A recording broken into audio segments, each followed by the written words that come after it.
रामनवमी आहे आणि सण आला की आपल्याला प्रश्न पडतो की नैवेद्याला काय बनवायचं.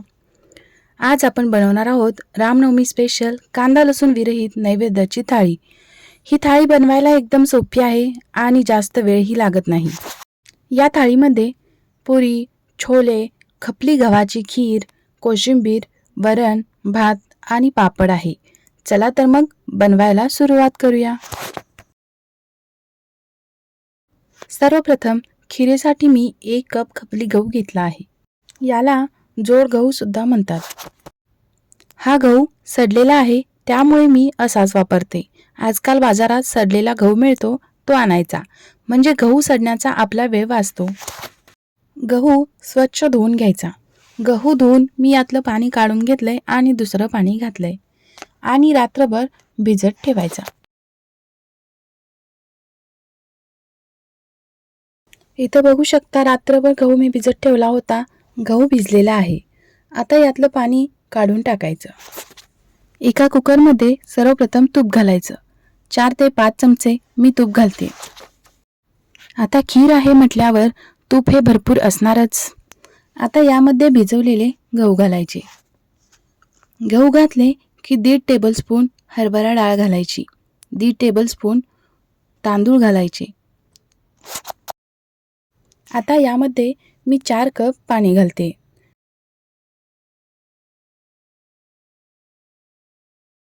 आता कुकरचे झाकण लावून त्याच्या मध्यम आचेवर 4 शिट्ट्या काढायच्या.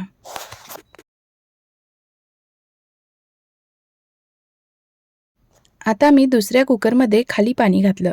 त्यावर वरण आणि भाताचा डबा ठेवला. आता दुसऱ्या गॅसवर हा कुकर ठेवून द्यायचा.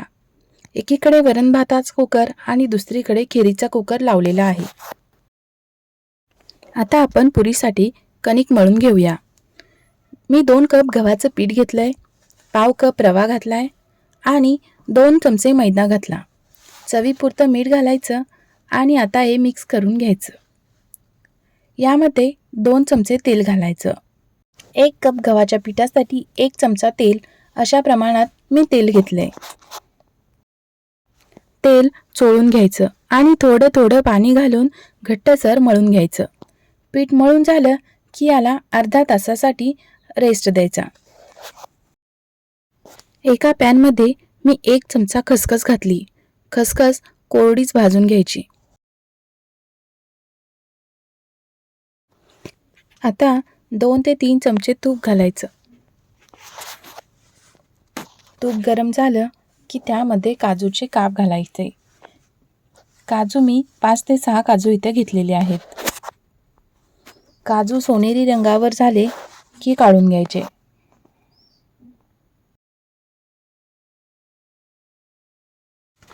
आता यामध्ये मी खारकेचे तुकडे घातलेत. इथं मी 3 खारीक तुकडे करून घेतलेले आहेत. खारीक सुद्धा गोल्डन कलरवर तळून घेतली. आता यामध्ये बदामाचे काप व पिस्त्याचे काप घातले. मी इथे बदाम व पिस्ता प्रत्येकी 6-6 घेतलेत. बदाम व पिस्ता तळून घ्यायचा. खिरीचा कुकर थंड झाला आहे. खीर आपली शिजली आहे.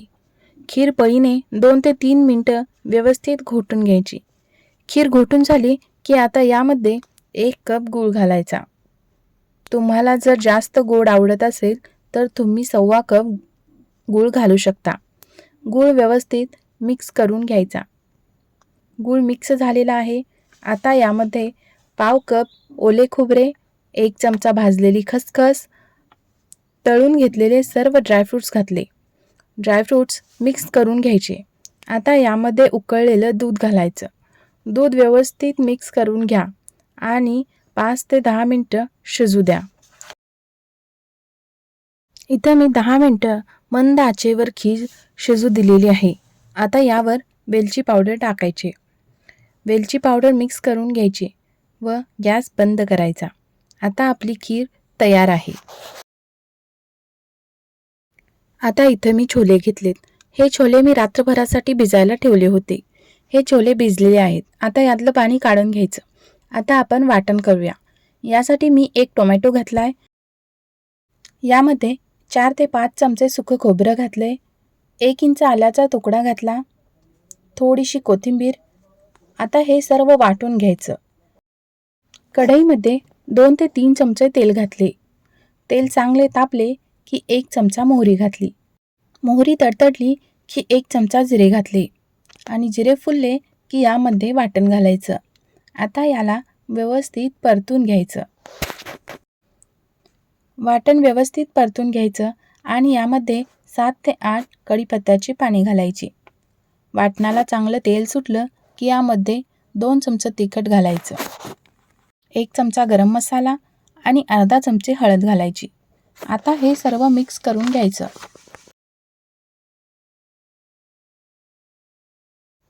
आता व्यवस्थित मिक्स झालंय. आता यामध्ये छोले घालायचे. आता इथं मी छोले घातलेले आहेत. छोले व्यवस्थित कोट करून घ्यायचे. छोले व्यवस्थित कोट झाले की यामध्ये पाणी घालायचं. तुम्हाला जास्त पातळ हवं असेल तर जास्त पाणी घालू शकता. आता यामध्ये चवीपुरतं मीठ घालायचं आणि 15 ते 20 मिनिटं मध्यम आचेवर झाकून ठेवायचं. आता 20 मिनिटं झालेली आहेत आणि आपले छोले शिजलेले आहेत. वरून कोथिंबीर घालायची. आता आपले छोले तयार आहेत. आता आपण काकडीची खमंग कोशिंबीर करूया. यासाठी मी इथं 1 काकडी किसून घेतलेली आहे. आता यामध्ये 1 चमचा साखर घालायची, चवीपुरतं मीठ घातलं. आता यामध्ये शेंगदाण्याचा कूट घालायचा. व्यवस्थित मिक्स करून घ्यायचं.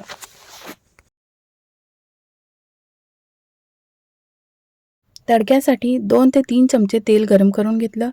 त्यामध्ये 1 चमचा मोहरी घालायची, 1 चमचा जिरे घालायचे, 4-5 पानं कढीपत्त्याची घालायची आणि 1 बारीक चिरलेली मिरची घातली. आता हे व्यवस्थित मिक्स करून घ्यायचं आणि कोशिंबिरीवर तडका द्यायचा. आता इथे आपली खमंग काकडी तयार आहे. आता इथं आपलं पुरीचं पीठ भिजलेलं आहे. परत एकदा मळून घ्यायचं. पीठ मळून झालेलं आहे. आता याचे छोटे छोटे गोळे करून घेऊया. आता इथं मी छोटे छोटे गोळे करते, पण याला अजिबात तडा जाता कामा नये. जर गोळा चिरला तर पुरी फुगत नाही. असे एकसारखे गोळे करून घ्यायचे. आता पोळपाटाला तेल लावून घ्यायचं. आता मी इथं पुरी लाटायला घेतलेली आहे. पुरी इथं माझी एकसारखी लाटून झालेली आहे. अशाच प्रकारे मी इथे सर्व पुऱ्या तयार करून घेते. इथं मी तेल तापायला ठेवलं होतं. आता यामध्ये सर्वप्रथम सांडगी तळून घेऊ.